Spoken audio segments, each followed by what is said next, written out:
Hey guys, so I came back last week with a little video, a really short one, and I appreciate the love that you showed on that video and me just getting back into it. And it does feel a little bit like perhaps a pressure to come back and make a video that explained it, which really doesn't matter. It was kind of getting in the way of just me creating. So I'm glad I did that. I feel a lot better. And yeah, I figured since I have been gone for a few months, why not do a chatty get ready with me? Let's kind of catch up, see where we're all at, and um, spend some time together. And I'm using a lot of like new facial products, so that's also fun too. I've gotten a lot of these from BoxyCharm. Using Hanalei moisturizer to start. I have been using this for years now. I've turned a couple family members onto it. I don't know how to explain it. It moisturizes my skin in a different way than a lot of cream moisturizers do. And my skin right now, well, it had been doing okay. I had been doing really well, like double moisturizing at night, because my skin tends to run dry. But right now, it's struggle busting, and I have not been good about using the same routine every night. And I've been really good about moisturizing, but not necessarily doing everything that I should be doing. So that's okay. It is what it is. So when I went back and looked to see when I had posted prior to stopping, it was September. It's a long time. In some ways, life is the same. So if you're new to my channel, I teach in higher education, and my university has some stuff that's happening in person, but if it can be online, it's online. So I'm teaching online. I've been teaching via Zoom since the summer, and it is different learning how to teach that way. It's different because some students don't turn on their cameras. You don't know their reaction to things. Students in general are quieter. And you have to really think about how you're going to use digital tools to do activities. I'm a very activity discussion based teacher, and that can just be harder when it's a lot of people online and people don't want to step on each other's toes and all that stuff. So that's what I've been kind of working through this year in terms of that stuff. In addition to teaching, I run a tutoring center, and so that also was a new experience getting that completely online. It was my first time ever training all new tutors who we're not going to meet in person. We're not going to practice in person. So we had to figure out how that was going to work. And before, like whenever the pandemic first started, a lot of our tutors were already experienced in tutoring online, but they all did it independently. So they're just kind of working their own shift by themselves. And when a new group comes in and they're new tutors, they need the community. They need to be able to talk to one another. They need to have access to us to say, like, what happened in that session? And I don't feel comfortable with this, or this went well. So it was figuring out how to create a community online in real time that also wasn't exhausting. So that's kind of been on my plate work-wise. At first, teaching online really threw me for a loop. Then I got pretty comfortable with it. Now I'm worried about the day I need to go back because there's things I certainly like about it. I do think teaching in person is easier.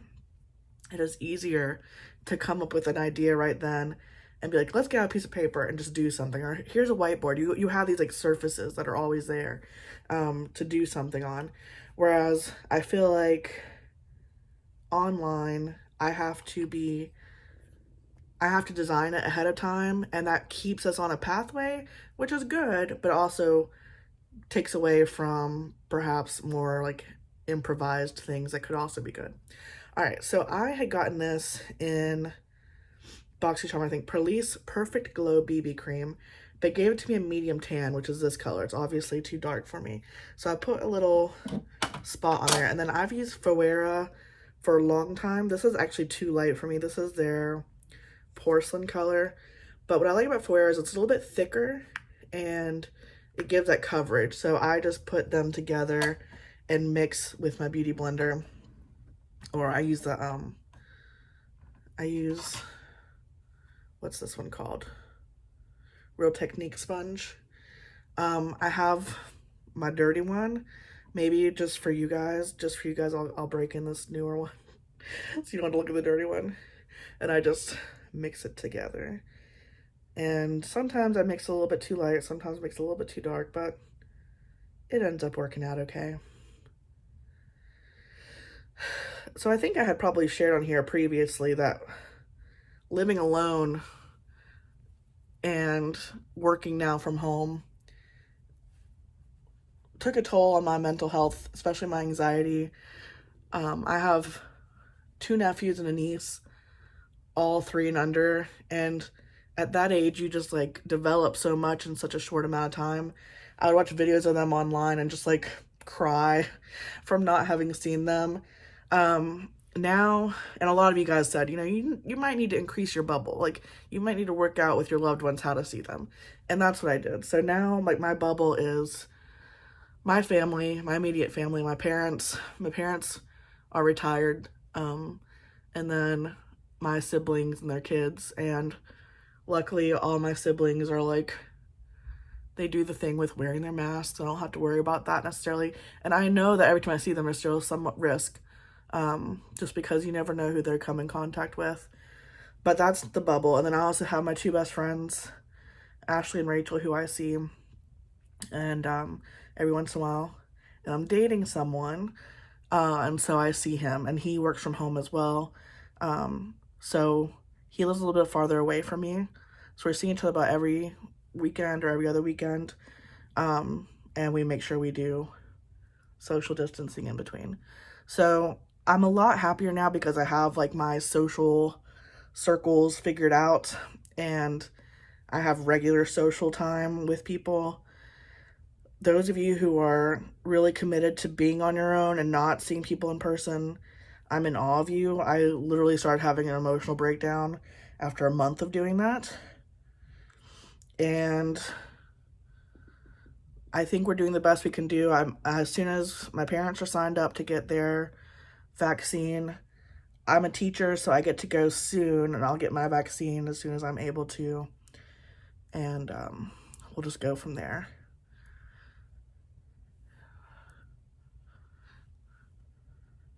And I know you guys are probably like, no, you did not just drop that you're dating someone and just move on so casually. So let's get into dating stories. Dating stories are always fun. I love hearing dating stories. I think dating itself is just, we all know it's a complex activity and there's a lot of horror stories out there. I'm out, so I gotta make myself a little bit more. And it's hard to meet people, and I think also it's really important for fat women to share like dating stories because so many fat women do, and I believe this for a very long time in my life, just don't think people want to date them, and it's not true. But hearing stories of people who are successfully dating is helpful, and I definitely had a much better dating experience in my 30s or in my late 20s and 30s than I ever did before that. And I'm not sure if it's because of the age or just the times have changed or just who knows. So since September, I dated 2 people, and both of them I met online, but the first one,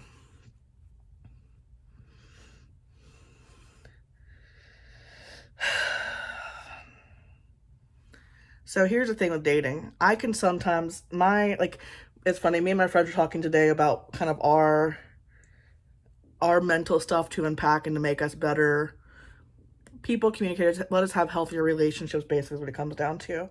And my thing that I struggle with is opposite of what a lot of women struggle with, is that I do not at all get clingy. I sometimes communicate too little. I can feel overburdened very quickly by a partner, and I like a certain healthy amount of distance.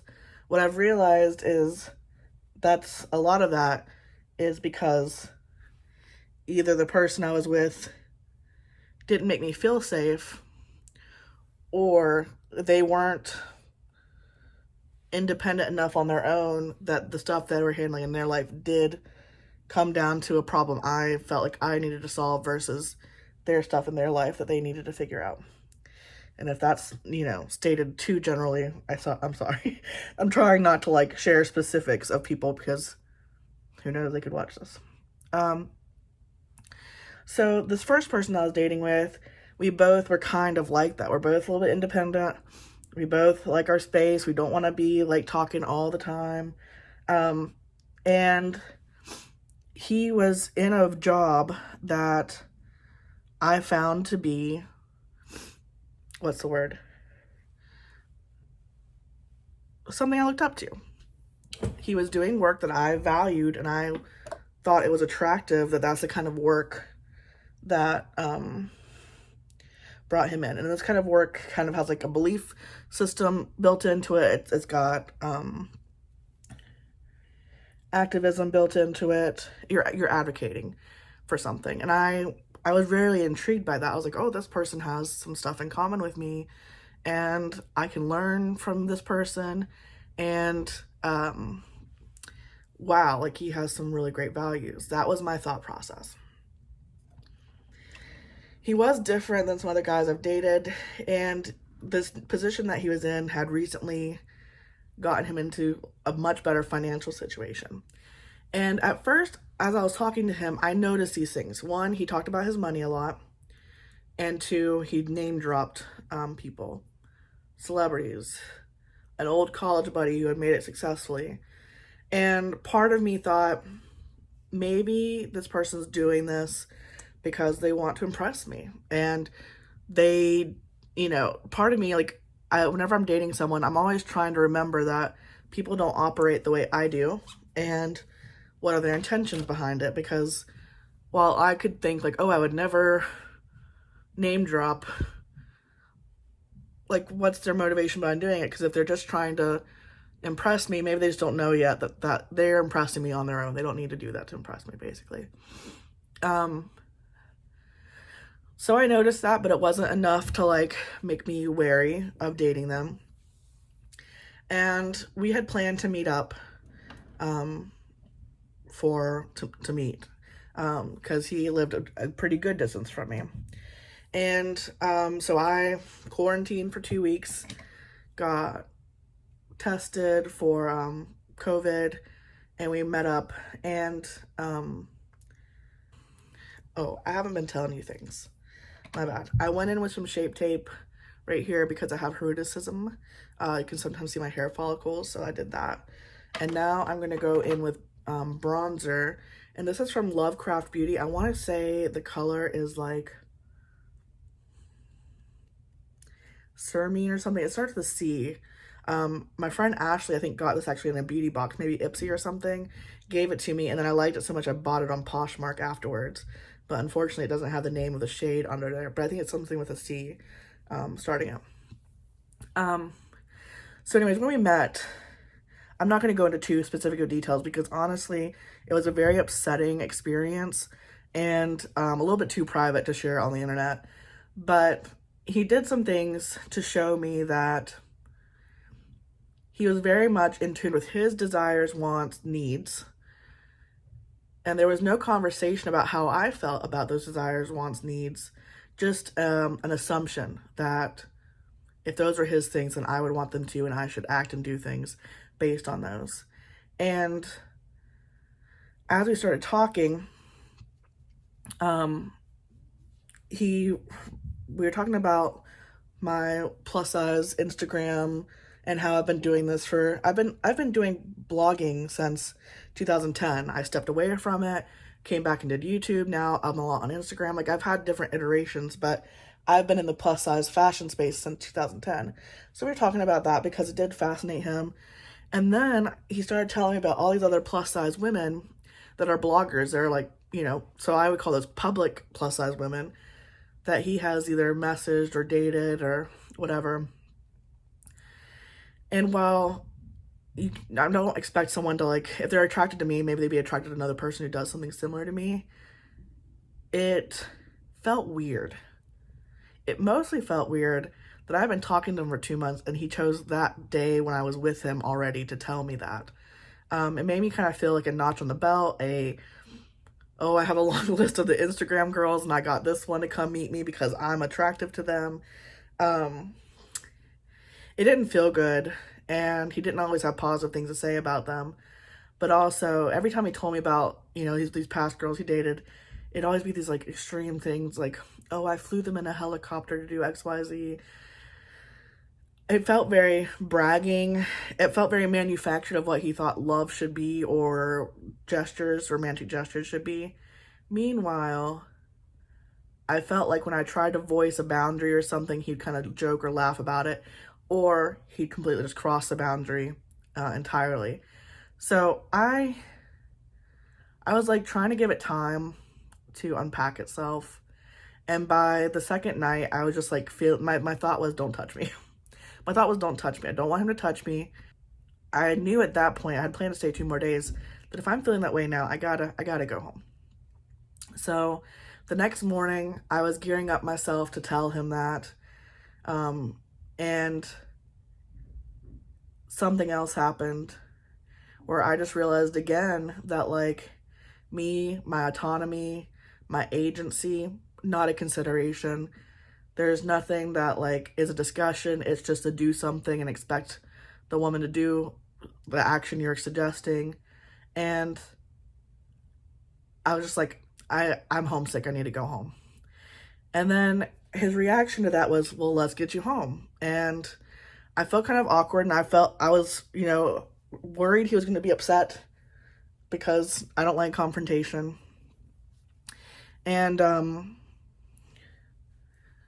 I packed, and he was like, well, I'm going to go home too. So you just saved me money because I'm going to get like a reimbursement on this.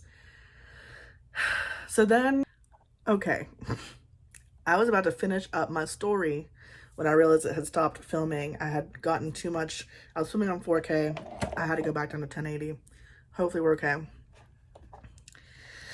I have to go back and visit the story again. But anyways, I can't remember where I left off, but basically I was building up to tell him I wanted to go home. Told him I wanted to go home. He was like, fine, let's go. Proceeded to then pack up his stuff, wanted me to wait for him to leave. Told me about how I'd be hard to date, that I have some quirks about me that would make me hard to date, that I shouldn't meet up guys like this because as a friend he would not tell me to do this. And I was like, you're a little hypocritical because you're the one that assured me this would be fine. And then later on when I got home, he had sent me some poem about how if you have anxiety, like when you're in a relationship, the third person is that anxiety, and that you're basically perceiving everything through your anxiety, which made me feel like a fool for telling him I had anxiety. However, send a message back, because that's not how anxiety works, FYI. Anxiety can definitely affect relationships. But if you're someone with general anxiety, it's not making me see bad things. It does make me notice things that are red flags, and they're red flags for a reason. So I wrote him back and I said, you know, anxiety does a lot of things for me, but probably the one that makes it a little bit harder to do is to set boundaries. And I tried to do it in nice ways with you, but you cross boundaries in XYZ way. And it made me, you know, made me uncomfortable. It made me feel hurt.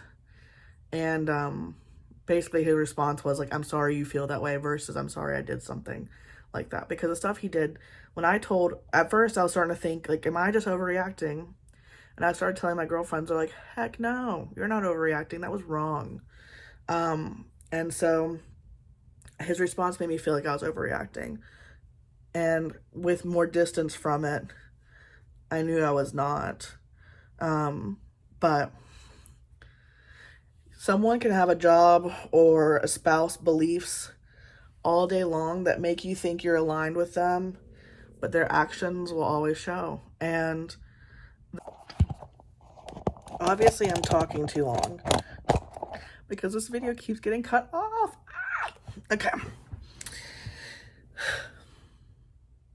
Someone can say they have views all day long and their actions don't show it. Their actions can show they don't actually care about the advocacy, the betterment. It's all about how they get seen as a good person, how people see them, their ability to move and prosper. And that became evident really quickly. and I feel like a good read of character. Gone, goodbye, never talked to again. But that dating experience, I'm gonna go in with Good Brow Day by the Beauty Crop. Got this in BoxyCharm. I really love it. In fact, I bought this again. I bought this one because I like it because it's not too brown. The color's a little bit more taupey brown, which goes better. Obviously, you can tell like one of my brows is darker and more filled in than the others naturally. So I feel like this color just looks better.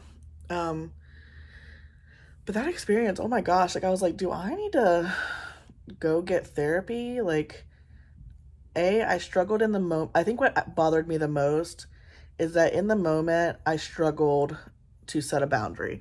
Now, granted, I didn't want to create an unsafe situation for myself. So I think it's kind of natural to be quiet, just let the moment pass, get out, get back to where you're by yourself, etc. Not that I think this person would have done something to me, violent, but I think it's natural when you're not sure of somebody to like do that instead of be confrontational. But it bothered me that he felt like he knew me so well that he could say these things about me, and then I just didn't say anything back. But someone had said, I'd shared it on Facebook and with some friends, close friends, and someone had said, never saying a bad thing about therapy. Therapy's good for lots of things, but you can never therapy your way out of people doing things that shock you, and that if you want to, feel more empowered to react to shock, then that's fine. But basically, you didn't cause the situation, so don't beat yourself up over your reaction to it, especially if it safely got you out of the situation. Like, it doesn't really matter what he thinks of me. It doesn't matter. And the fact that he talked to me about other girls that are doing like plus size social media makes me feel like I'll become a story for him to some other girl. But as the little Kermit the Frog says, it's none of my business. It doesn't really matter. I think whoever he ends up dating will see the same things, and perhaps they'll have a different code of being or way of being, and they'll be fine with it. Or maybe he'll shape up and realize he can't do that stuff. But it just is what it is. I'm not going to worry about it. This person is snugly in the past, and I can only ever set what's right for me in my life, and that's all I have control over. So anyways, after that experience, I was like, I'm never dating again. Who needs it?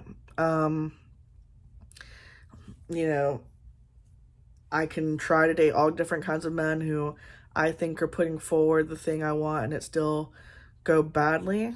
So what's the point? Let me get my lip, because this is tragic. Okay.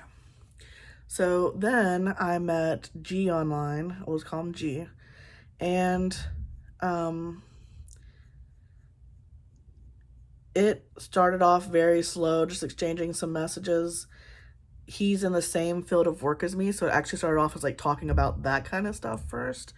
And then eventually he asked if I would like to meet, and he seemed like a sweet guy, and so I said yes. And we met and had lunch and just sat outside at this place where they had like big picnic table. You could be really far away from people. And he was kind of shy. He didn't make a lot of eye contact at first, which was interesting. But he was very sweet. And the things we talked about, like we had pretty deep conversations considering it was a first date. And I liked the things he said about his students. And one thing I noticed about him, and this is about the way he talks about me too, is sometimes I date people who I feel like see all my faults. If I say something, they think I'm complaining, or they think I'm like a Debbie Downer, something like that. They interpret everything I say as like a negative thing. He interprets everything I say as a positive thing. I'll say something like, "Oh, you really value this," or you wish this would happen because you like this. And I really appreciate that. I felt very seen. I felt very understood, and like there wasn't a wrong thing to say. I just am, and I haven't experienced that before. Took a second to clean the nose ring. So I've been dating him since end of October. I think our very first day was like very end of October. November is really when we started seeing each other a little bit more regularly. And it's progressing really well and nice and slow and steady. And the main thing I feel like is different is I feel safe to like him. I feel like I can like him and it's not the situation where he's trying to find someone else he likes better, or that am I can't express how I like him because it would scare him away. You know, like I feel like I can express that I like him, that he likes me back, and that it's just mutually understood that we are enjoying getting to know one another. I'm sure I'll share more at some time, but I think that's where I'm gonna stop at today with sharing about him. So this is, what was this? I bought this off of BoxyCharm's like little pop-up shop where everything's like really cheap. This is by the brand Pure. It's called Eye Polish. It's base and top coat in the color Satin. And actually they sent me a little applicator for it. Now I'm like, I'm gonna keep on checking, make sure this camera's not stopping on me. My stomach keeps making noises. By the way, I don't think I shared what blush I'm using either. I'm a little rusty. A little rusty on this whole filming thing. Where did I put the blush? Blush. I bought this from Sephora. It's a Bounce and Blur Coral Cloud. And I like it a lot. I like the color of it. I wouldn't say it's like hyper pigmented. Maybe if I use my finger for it, but it takes a little bit to get it there. This has like this weird little netting. Let's see if I can get some product on here. There we go. I don't know how I feel about the net, to be quite honest. And then like the thing they give you to apply it is this like silicone thing. I guess maybe like a brush would diffuse it too much. But I want something kind of like just light and reflects the light, because I'm going to take a picture here in a little bit. I have some new earrings I made that are in like this red color, and I want to do like a Valentine's thing, so I want some that would go with a red lip.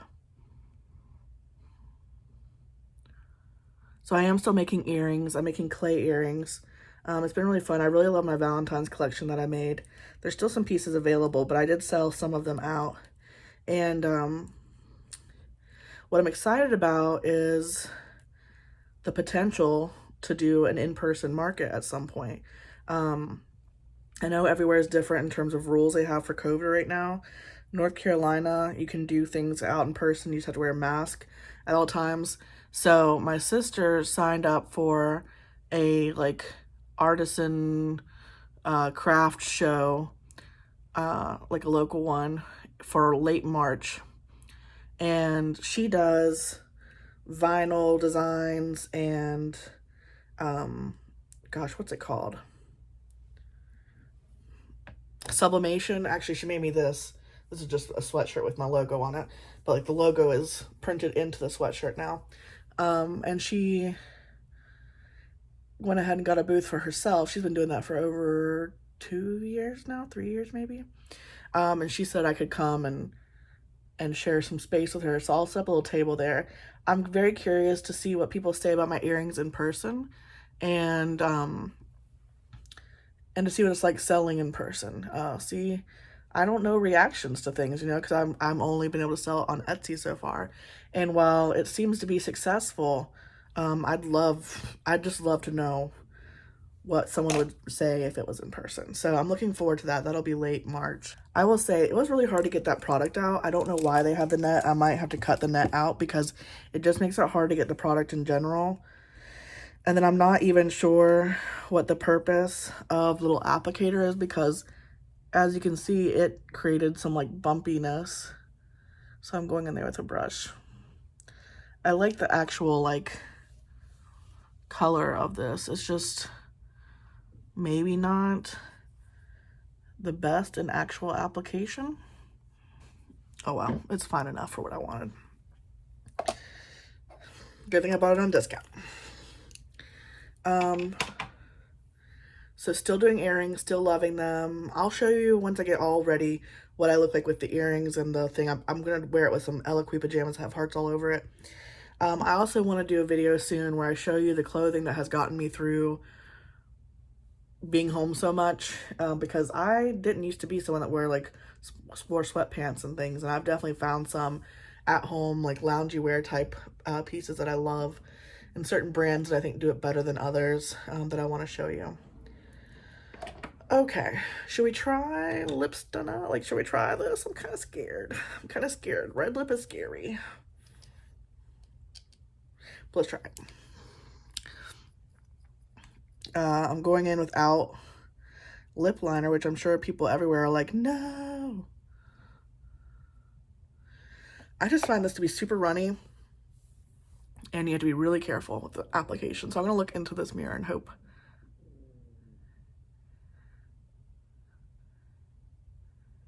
Like, this is it after taking some off.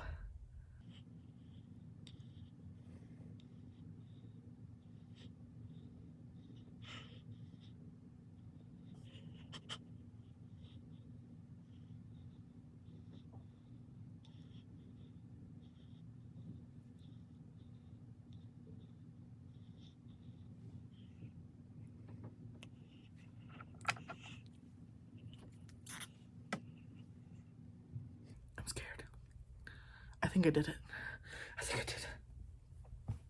I did it. I did it. I was like, I'm gonna need a, as soon as I started going, I was like, ooh, I should have done this with a brush.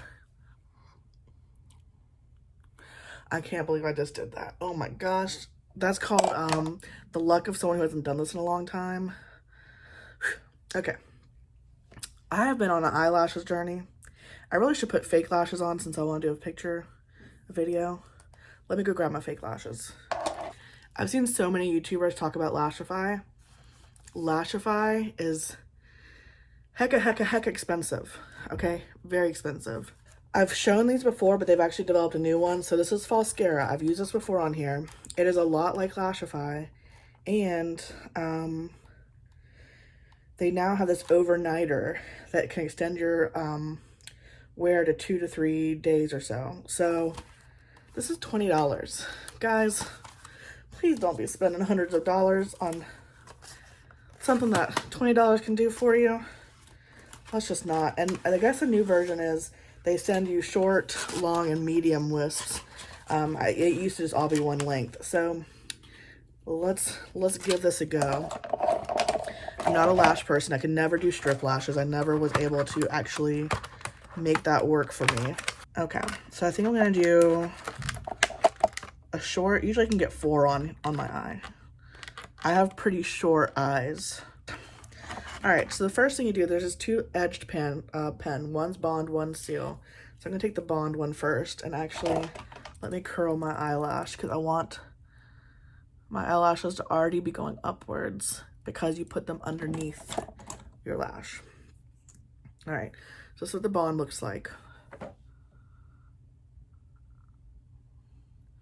Really make sure to focus in towards the base because that's what they're gonna stick the most.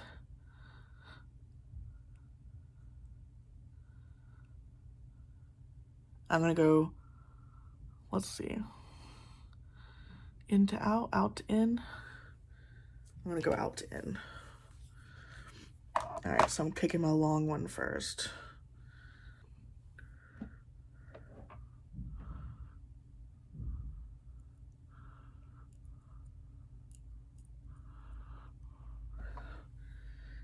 Okay, taking a medium.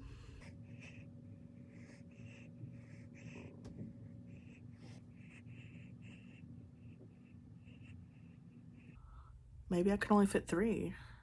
I mean, I have this like little space right here, but I think it would bother me to have a lash right there. Okay, so I just did 2 mediums and a long. So I'm just gonna pinch them.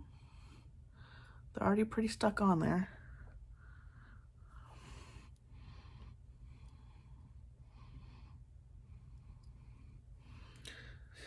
And now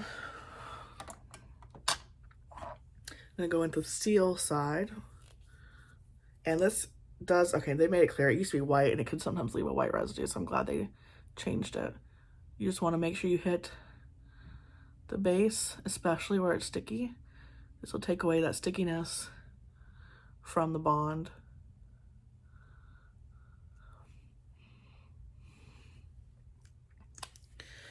Okay. Let me read really quick if I should go ahead and do the overnighter thing now. So I'll give it a try. Okay, the only thing it says about the overnighter is it doesn't actually want you to put it on the bands. It wants you to put it right above the band. And I've seen it, especially like a pen tip.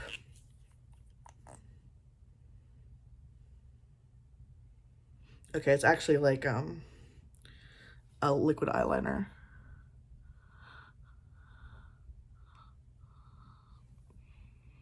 Okay. I'll leave that alone.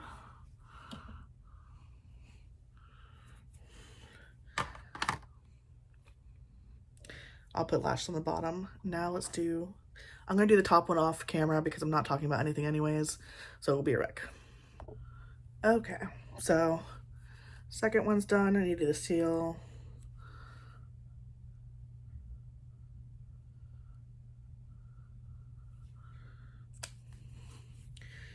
And the overnighter. This would probably be better. It does, you can reapply this later on. Because I probably didn't need to apply it right this second. Could have done it later, but oh well. They do also give you remover for the time that you do want to take it off. All right, so I have been looking for mascara. Struggling to find some that's my eyes are a little sensitive. This eye right now is a little bit like, what? Okay. My eyes are a little sensitive. I saw Thrive. I will say this stuff is messy. But if I can apply it and let it dry, it's okay. Kind of expensive to be okay, but it's okay.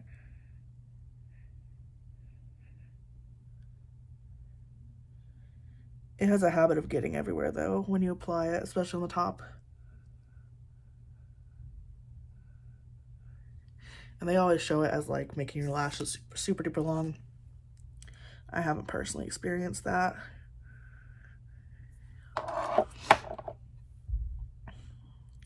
The only thing I'll say is that when it does eventually dry and like want to disintegrate, it comes off kind of like sticky to each other versus like a ton of little dusts. So there's that. I'm gonna do my hair. We'll speed through this. I will say I've been watching a lot of reality. Okay. I want to talk when I get back. I want to talk what I've been watching, and then we're gonna wrap this up. And we're back. Okay. So I wanted to talk TV because I will say one big difference, having been home now for almost a year, is that I watch a lot more TV. I had always watched some TV, especially Bravo shows. I, for some reason, don't necessarily love all the Housewives series, which is what Bravo's known for. And instead, what I love is kind of like their one-offs. I used to love Southern Charm. I don't know if I love it anymore. But I like Below Deck a lot. And I have started watching Below Deck with my friends. Below Deck has so many now like different sub-series that there's no break. You know, it goes from Below Deck Med to Below Deck Yacht, or Below Deck Sailing Yacht, to regular Below Deck. And I do think there's something interesting about seeing the work environment and how that impacts people, and then also the travel. They're just now getting to where, when they filmed, coronavirus started being like a big thing. So that's been interesting. I forgot to put on highlighter. My friends finally got me to watch The Bachelor, and I'm watching it. And it's so funny because now when I watch it, like, I get a little too into it, you know? I'm like messaging them like all these deep things about how communication, XYZ, and it's like, it's a show. It's a show. But I am watching that, and it's been interesting to watch. I mean, I always have enjoyed things like Big Brother because I find people and the way that they are fascinating. So it's more of that, you know.